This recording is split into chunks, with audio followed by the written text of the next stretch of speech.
Bismillahirrahmanirrahim. Assalamualaikum warahmatullahi wabarakatuh.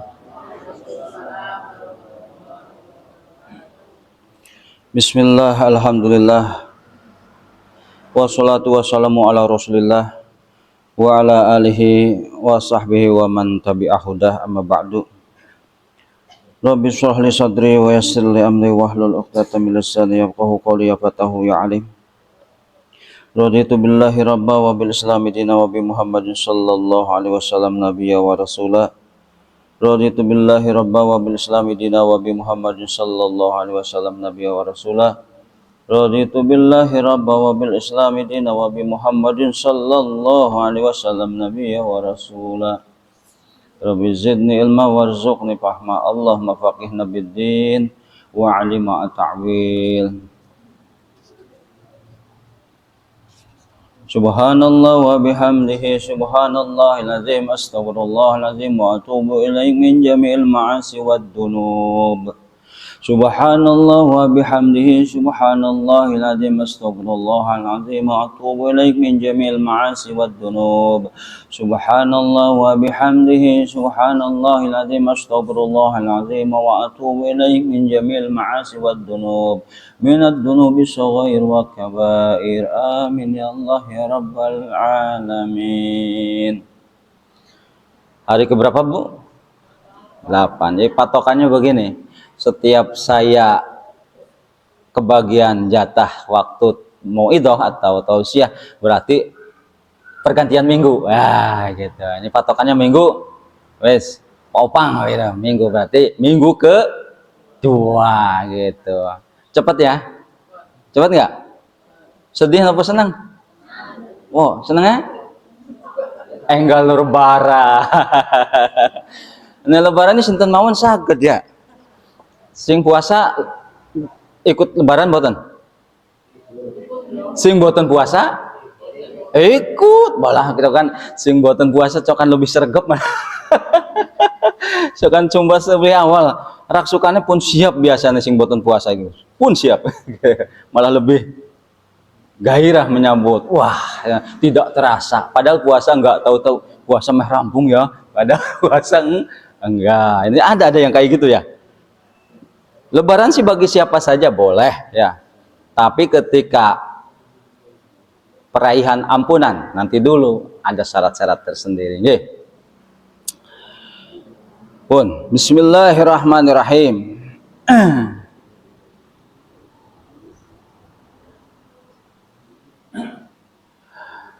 Kemarin itu saya berjamaah pada hari apa ya? Ada ini sebelum masuk ke hadis, itu ada kejadian ketika sholat, ada kekeliruan di imam, itu makmumnya kurang patio tanggap ya, kurang tanggap, harusnya paham. Sholat awit umur pinten sih nggih? Sholat dari mulai umur berapa? Nah, ini penting sekali, terutama ya bagi yang di depan nih. Bagi yang di depan itu terutama bapak-bapak yang menjadi second line ya, daripada imam terus bapak-bapak ini yang di depan harus lebih memahami ilmu tentang fikih ubudiyah ya, buku ubudiyah. Nah, kemarin kejadiannya seperti apa kemarin? Saya kan di belakang nih, nggak begitu jelas. Imamnya kurang ruku apa kurang sujud? Kurang berapa? Satu. Nah, kurang 1 rakaat. Ini kurang sujud dulu ya. Kita bahas tentang kurang sujud. Bagaimana sujud sebelum masuk ke hadis nih? Ini sering kita namanya orang nggak bisa kita nyalahin, nggak bisa. Al-insya mahalul khotawan nisyan ya, tempat lupa dan salah. Ini sering terjadi karena hilap. Nabi aja pernah hilap. Nabi itu nggak apa-apa. Cuman kita sebagai makmum harus lebih tanggap dan memahami tentang apa yang harus dilakukan. Seperti kejadiannya kemarin kurang sujud nih Bu, kurang sujud. Imam harusnya sujud yang kedua, malah tahiyat posisinya. Posisinya malah tahiyat awal. Kita bingung yang makmum nih. Kok duduknya lama sekali ini? Duduk di antara dua sujud kok lama sekali? Nah, harusnya kita curiga, begitu di luar bacaan, sudah melebihi dari bacaan, langsung si makmum yang di belakang dengan suara lantang, dengan niat dzikir, mengingatkan imam. Dengan suara lantang mengingatkan imam. Nah, ibu-ibu tugasnya ketika enggak ada yang ini, nepuk dengan tangan. Ya. Nah, sampai si imam ini sadar bahwa dia keliru. Nah, itu kemarin tidak terjadi hal seperti itu. Menegur imam ketika duduk di antara dua sujud terlalu lama sehingga kita iskal, wah ini pasti salah nih, pasti dia tahiyat, nggak mau sujud lagi yang kedua. Cepat-cepat makmum yang di belakang itu mengingatkan dengan bacaan tasbih, dengan niat bukan membaca tasbih tapi niat dzikir kepada Allah, bacaan subhanallah. Satu kali masih ajeg, subhanallah lagi sampai 3 kali. Setelah 3 kali dah, itu pilihan ibu bapak nanti. Setelah 3 kali tidak bisa diingatkan, dia kekeh dengan pendiriannya bahwa dia yakin ini saatnya tahiyat, padahal baru 1 kali sujud, baru 1 kali sujud. Nah, ini ada 2 pilihan, tapi yang kemarin saya ambil adalah mufaraqah anil imam. Saya memisahkan dari imam, sehingga saya begitu si imam berdiri Allahu Akbar, berdiri untuk rakaat yang ketiga, berdiri, saya masih sujud yang kedua, karena saya yakin imam tidak melaksanakan rukun. Karena sujud yang kedua rukun bukan? Rukun, ditinggalkan sholatnya sah nggak? Tidak, harus ditambal. Kalau dia sadar, cepat diulangi sholat. Ya, setelah diingatkan bahwa jarak udah jauh sampai rumah mas, tadi sujudnya kurang 1, apa iya mas, silahkan tanya yang lain. Nah, itu wajib diulang seperti itu. Nah, posisi yang paling enak saya adalah mufaraqah, sehingga saya sujud.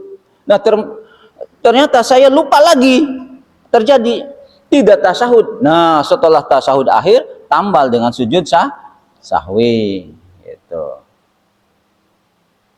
bisa dipahami? Bisa nggak?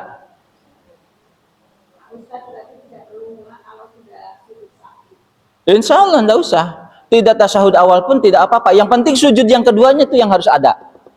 Yang rukunnya itu yang harus. Kalau tidak ngikutin apa yang ada aturan dalam ilmu fikih tentang ubudiyah ini, tentang cara sholat, nah sholat kita tidak sah. Berarti masih 3. Karena yang rakaat kedua itu tidak sempurna rukunnya.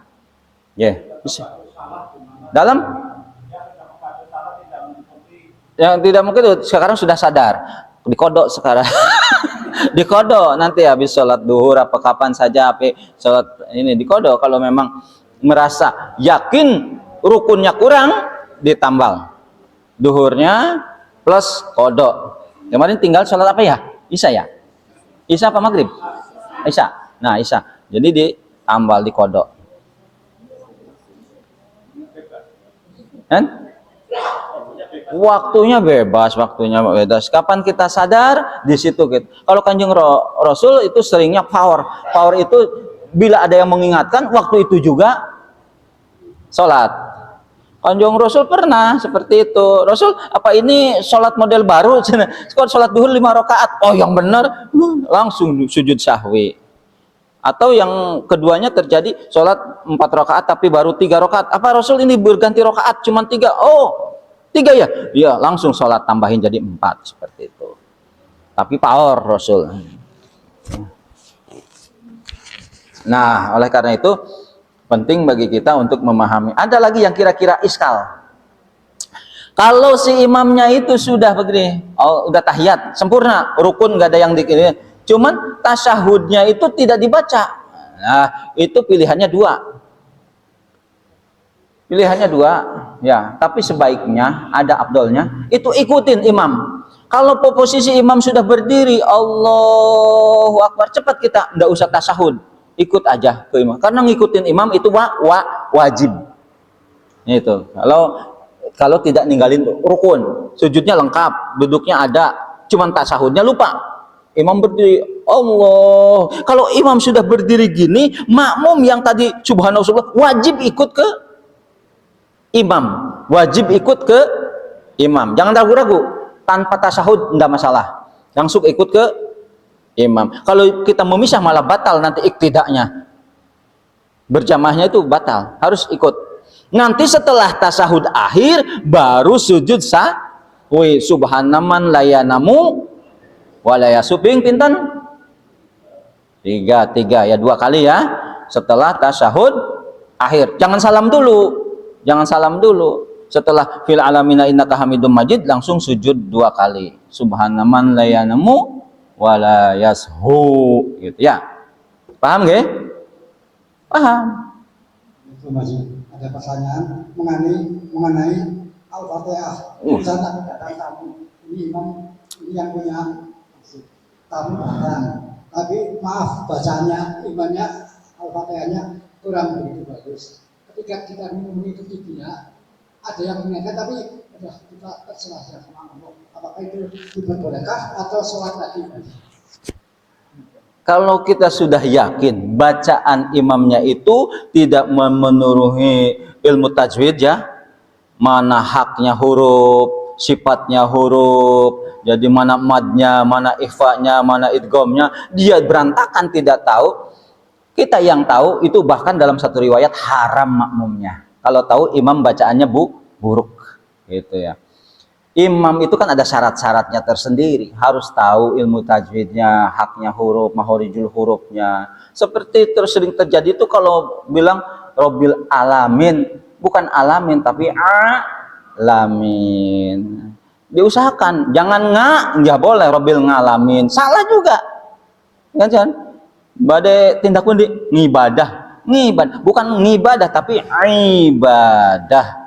Nah itu karena kebiasaan. Assalamualaikum, jangan assalamualaikum, assalamualaikum.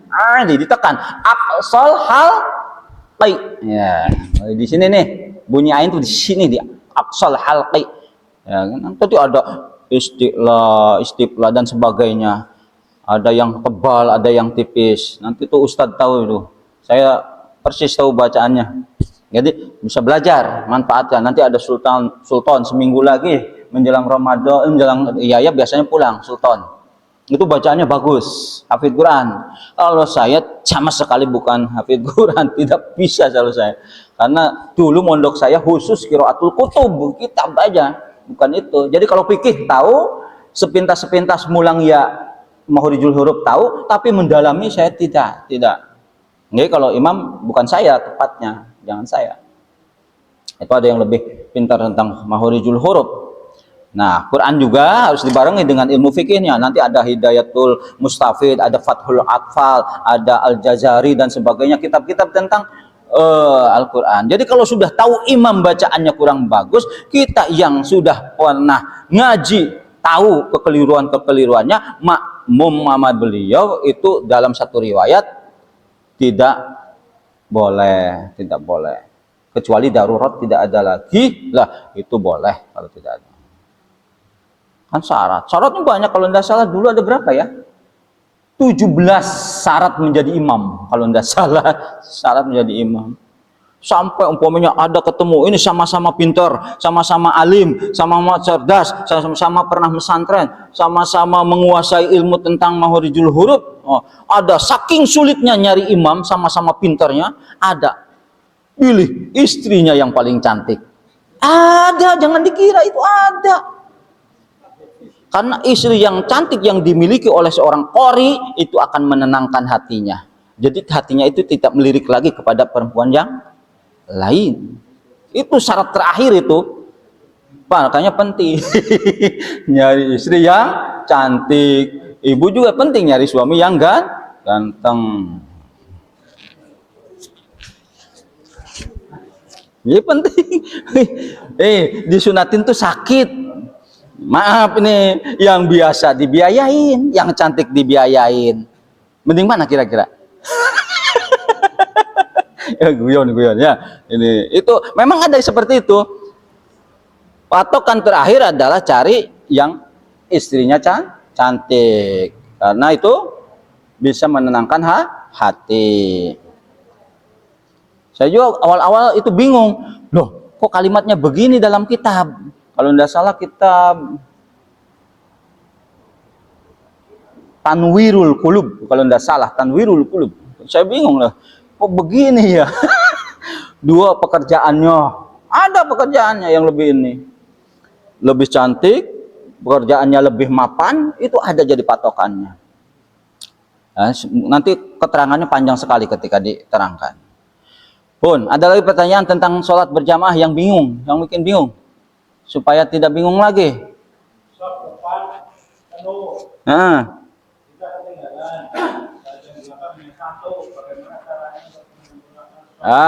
Itu penting ya, karena satu riwayat orang yang sholat sendirian di belakang tanpa teman, pertama temannya setan, yang kedua la yuqbalu minhu, tidak diterima dari itunya, dari sholat itu.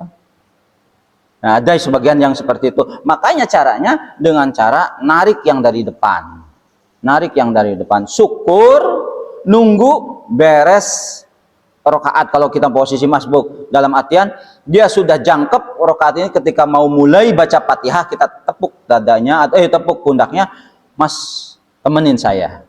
Dia ngerti nanti mundur. Nah, caranya paling mudah nyari yang paling tengah. Kalau kita posisi tengah, yang tengah ditepuk satu, mundur. Nah, tepuk sambil mundur. Nanti mundur nemenin kita. Gitu.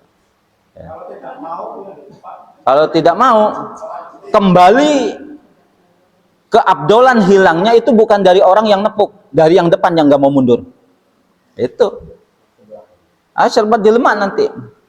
Pahala posisi sop awal tidak hilang, tapi ketika ditepuk tidak ini, yang depan yang tanggung jawab.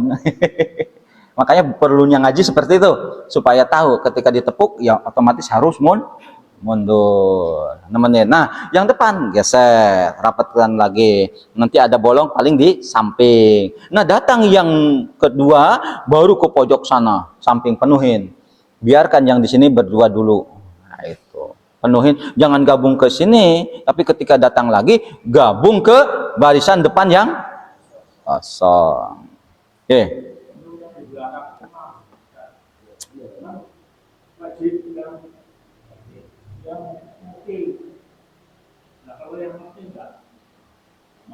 Ya nggak datang, telat.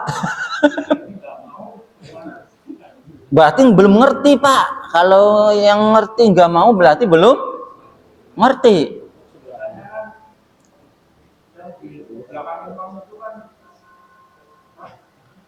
Biasanya kalau di pondok itu ditepuk langsung mundur kalau di pondok ya. Jadi kalau di pesantren-pesantren masih berlaku Pak, seperti itu masih berlaku. Bahkan ada orang yang sudah sholat duhur, kiainya datang habis ceramah, telat berjamaah. Cung ngancani kula nggih, ya. Nggih Mbak Yai, napa berjamaah malih? Diajak berjamaah lagi, nemenin. Itu di pondok masih ada kayak gitu. Itu ada fikihnya. Nemenin gurunya yang belum sholat berjamaah oleh santri yang sudah sholat berjamaah. Itu ada hukumnya seperti itu. Boleh. Dia dapat 2 pahala nanti. 1. Iya, sholat lagi. Dia pertama dapat pahala sholat berjamaah di awal. Yang kedua dapat pahala ta'awun, menolong itu. Dari 2. Nah, itu. Ada lagi? Silakan Bu.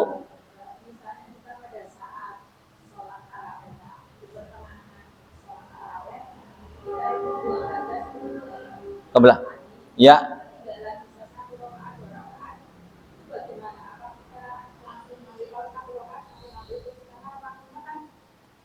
Ya.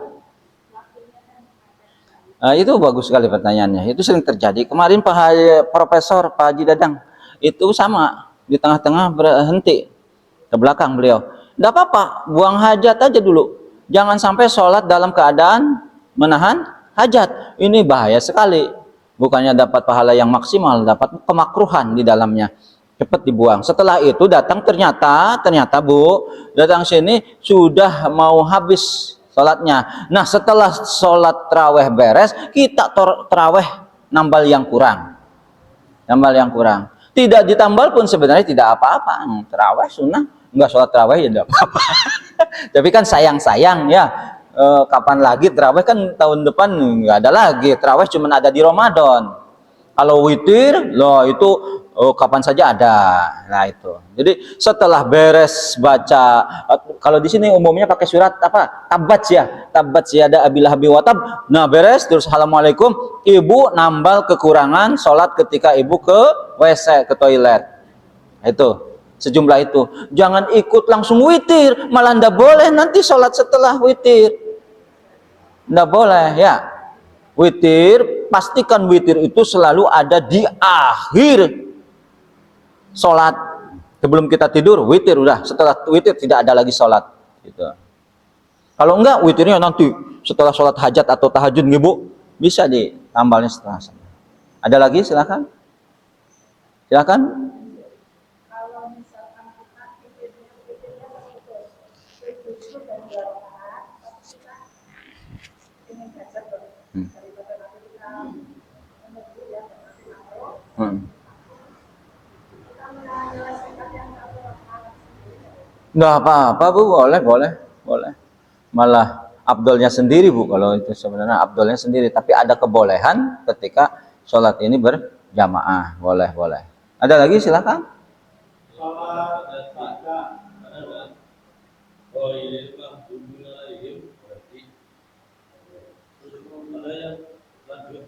Nah, kalau Imam Hafiz tuh ada wakaf mamnu di situ ya, dilarang berhenti ya. Itu memang bagusnya digabung, abdolnya digabung. Suratal ladzina an'amta 'alaihim ghairil maghdubi 'alaihim waladdallin. Jangan suratal ladzina an'amta 'alaihim berhenti ghairil maghdubi. Itu sebenarnya tidak diperbolehkan menurut Imam Hafiz. Qiraat Hafiz itu tidak diperkenankan seperti itu. Tapi ada sebagian ulama kalau napasnya memang tidak kuat dengan terpaksa ya boleh saja. Tapi catatan di awal ketika baca surat yang kedua dan ketiga itu digabung. Umpamanya alhamdulillahirabbil alamin arrahmanir rahim maliki yaumiddin. Nah, ketika maliki yaumiddin baru diitunya diputus di akhirnya. Ada yang seperti itu.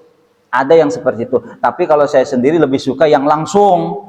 Siratal ladzina an'amta 'alaihim ghairil maghdubi 'alaihim waladdallin. Amin. Itu yang langsung memang lebih afdol. Tapi kalau nggak kuat napas kan ada siratal ladzina an'amta 'alaihim ghairil maghdubi 'alaihim waladdallin. Itu boleh saja, tapi memang bagusnya yang langsung. Kalau di pondok sih dilarang, kalau pondok pakai yang ini yang langsung. Abah Kiai masih gitu, Abah Kiai. Tapi kalau di umum di kita ya rata-rata di alaihim berhenti, padahal di situ ada lam alif. Wakaf mamnu, nggak boleh berhenti. Gitu, ya. Terus Pak.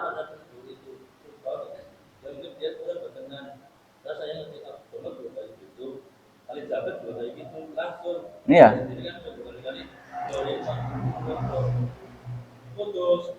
Memang haram sih. Ada yang membolehkan, ada. Saya punya catatannya. Ada yang membolehkan, tapi abdolnya tetap yang langsung. Enggak boleh disalahkan karena ini ijtihad ulama. Biarin saja. Tapi yang jelas memang kita kalau ada yang langsung karena kita dari dulu taunya hafaz ya, itu langsung saja. Ketika sholat itu kedua, jamaah wajib diam, jangan membaca suratan. Apakah itu diwajibkan benar atau tidak? Yang wajibnya itu makmum itu Al-Quran, yaitu Al-Fatihah. Yaitu Al-Fatihah, suratul Fatihah. La sholata liman lam yaqra bi fatihatil kitab. Tidak disebut sholat orang yang tidak membaca Fatihah. Jadi Fatihah itu wajib, mau makmum mau imam wajib baca. Tidak tawar menawar, kecuali masbuk. Masbuk itu datang udah hampir ruku. Nah, kita karena fidopanihi ada dalam tanggung jawab imam. Itu boleh tanpa Fatihah, tapi catatan kita masbuk. Ya, gitu. Jadi kalau susuratan dibaca kalau sempat ya lebih baik dengarkan. Karena di dalam perintahnya itu kan angsitu wasma'u. Kita mendengarkan dengan teliti dengan seksama. Gitu. Kalau Fatihah dibaca dengan lirih. Ya. Paham? Surat tidak wajib baca.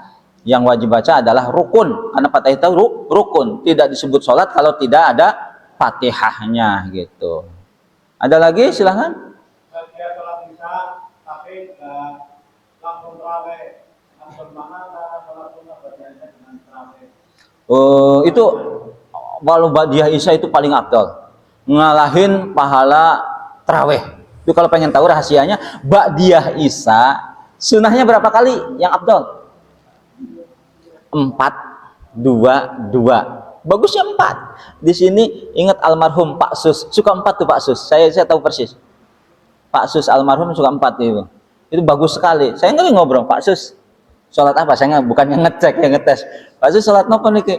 Mbak dia isya Mas Haji gitu kan. Oh, oke. Berapa rakaat? Saya biasa 4. Wah, jos itu. Berarti dia ngambil yang afdol. Pak Sus itu saya almarhum sering 4, 2, 2. Saya pernah ngobrol sih. Nah, itu. Jadi sunnahnya itu 2 dan 4, tapi afdolnya 4. Itu. Ada lagi? Silakan. Pakai iftitah, salat sunnah bagusnya pakai iftitah. Jangan mentang-mentang sunnah langsung alhamdulillahirabbil alamin arrahmanirrahim. Jangan Allahu akbar kabira. Kalau pengen yang pendek Allahumma gfirli dambi kullahu, Allahumma gfirli dambi, boleh gitu ya. Atau Allahumma ba'id baina wa baina khata. Ya, silahkan bebas. Ada versinya banyak, jangan saling menyalahkan. Kalau yang saling menyalahkan berarti tahunya cuma itu. Itu ya, sama saja. Yang kunut, yang tidak kunut, yang zikir keras, yang tidak keras, semuanya ada dasarnya. Nah, itu ya. Ada lagi? Mumpung ini. Sebenarnya ini kaji. Untuk mengkode sholat, Ustaz, untuk mengkode sholat. Oh ya. Apakah harus di waktu sholat itu? Oh, bebas Bu, kapan saja sesuai Ibu waktu senggangnya kapan, silahkan saja. Silahkan saja. Misalkan berarti kalau misalkan kita mengkode sholat subuh bisa di waktu duhur atau asar begitu. Waktu duha aja boleh kok. Waktu duha aja boleh, bebas. Jadi kapan saja. Sekeinginan kita. Ini hadisnya belum ya? Udah siang. Besok lagi ya. Padahal hadisnya itu udah saya teliti hampir 3 hari. Itu hadisnya pendek sekali sebenarnya, pendek sekali, tapi ya memang ini waktunya nggak ada ya. Ini satu aja dah, boleh satu. Bismillahirrahmanirrahim. Qala al-mu'allif rahimahullah wa nafa'ana bihi mudhirain. Ittaqu zulma, ittaqu wadiyo sira kabeh. Azulma ing perbuatan dolim. Perbuatan dolim itu apa? Menganiaya orang lain tanpa udzur syar'i. Dalam artian haknya, kehormatannya, dan lain sebagainya. Bahkan kepada Allah pun bisa berzolim kita. Dengan cara tidak mentaati perintahnya, tidak menjauhi larangannya. Ittaqul madlum, ittaqu zulma, di sini katakan. Jauhi olehmu az-zulma kepada perbuatan yang zolim. Fa inna zulma dulumatun yaumal qiyamah. Karena sesungguhnya kezoliman itu adalah suatu kegelapan di hari kiamat. Jadi orang yang sering berbuat zolim itu di akhirat itu yang ada hanya peteng dan peteng, nggak ada cahaya. Hati-hati. Dalilnya banyak. Dalam Al-Quran ada innallaha la yuhibbuz zalimin. Ada. Allah tidak menyukai orang-orang yang berbuat dolim. Dolim banyak jenisnya, banyak contohnya. Korupsi, zolim itu hak rakyat. Wah, itu paling susah. Makana khorijina minan nar. Tidak ada jalan keluar tuh bagi orang-orang yang seperti itu, pemimpin yang zolim pada rakyatnya. Hati-hati. Cari jalan keluar dari panasnya neraka. Sholat iya, puasa iya, tapi dia punya sifat dolim, jangan harap mudah keluar dari panasnya api neraka. Dan ingat Bu, perhatikan, ini masalah hati ini. Ketika panjenengan melihat seseorang yang terkena dolim atas kedoliman kita, dia hanya bisa diam, dia hanya bisa tersenyum, maka perhatikanlah, sesungguhnya panjenengan itu harus keluarkan sifat rasa malunya, bahwa orang yang tadi tersenyum, walaupun terdolimi oleh kita, walaupun tersakiti oleh kita, moral dia jauh lebih tinggi daripada kita. Bukan karena dia bodoh, bukan dia karena lemah, tapi dia mempunyai moral yang lebih tinggi. Sudah didolimin masih senyum. Kalau kita kira-kira, oh kampak, iya kan? Zalimi, apalagi kehormatan kita, ya. Istri dijahilin, anak di apa-apain sama, wah, wis, ya kan? Bukan dukun bertindak lagi, kampak bertindak, ya. Itu, hati-hati. Jadi orang yang kena dolim masih tersenyum dan diam itu sesungguhnya moral dia itu jauh lebih tinggi daripada kita. Hati-hati, karena dakwatul madlum, orang yang terdolimi itu kalau berdoa, Bu, kalau berdoa itu tanpa ada halangan, langsung tahmilu ilal ghamam, langsung naik ke mego ke atas. Maksudnya di sini majaz ya. Langsung Allah terima doanya. Walaupun orang itu orang kafir, ingat. Walau kana kafiran, walaupun orang itu kafir. Orang kafir didolimi saja Allah terima doanya. Apalagi yang didolimi orang mukmin. Hati-hati. Ya kan? Hati-hati. Ya Allah. Ini satu hadis nih ya. Jadi orang yang zalim itu ingat di akhirat itu hanya ada peteng. Fa inna zulma zulumat yaumal qiyamah.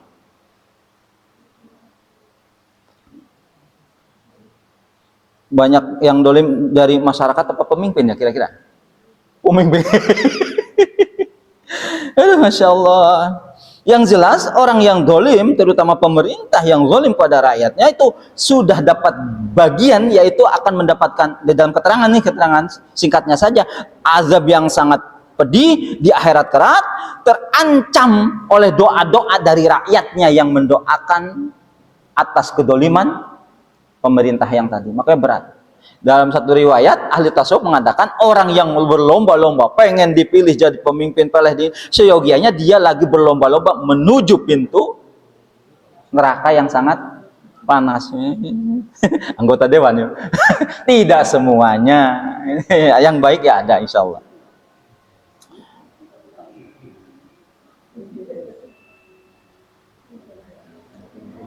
Di dalam keterangan lagi, orang yang zalim itu akan mendapatkan azab di akhirat yang sangat pedih.